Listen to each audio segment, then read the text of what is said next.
It balanced itself on its tail and looked down at Hunter. "Who? You," said the 30-foot-tall black-eyed creature sniffing the air. It stared at Hunter with hatred. The left and right head shouted respectively, "Murderer! Kill!" The creature scurried toward him and head-butted Hunter into the air. From the end of its tail, it launched a string of gray webbing at Hunter.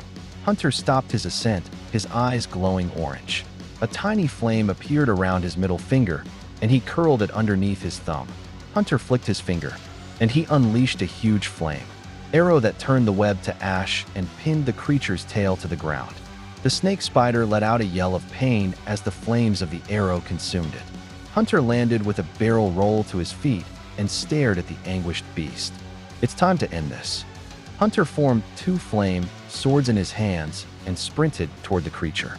The creature started to chuckle menacingly, and its skin split open, and Hunter was sent bouncing across the ground from a tail whip. In a flash, the creature constricted itself around his body. Hunter freed himself by unleashing a giant explosion of flames, which sent the snake spider through the door and walls. Hunter popped his neck and activated the belt and bracers and walked through the hole. He entered onto a long paved road that was made of human skeletons. He looked forward and saw the creature, surrounded by 6 million trolls, all armed to the teeth and all staring at him, snarling and gnashing their fangs. The creature headed over to the others and asked, "What? Do?"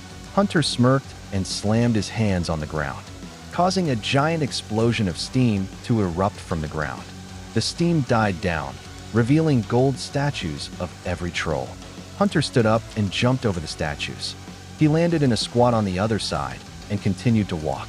A few hundred yards away, Hunter walked up to a path with 20 concrete pedestals on either side that had metal bat sculptures on top of them. Hunter walked on the road toward a giant crater, filled with rubble, and a giant throne made of bones. On the right side of the throne was a great sword made from gray tungsten, and in the middle of the sword was a giant white diamond. A tall, pale-skinned woman with neck-length, long, matted brunette hair and lifeless eyes sat on the bone throne.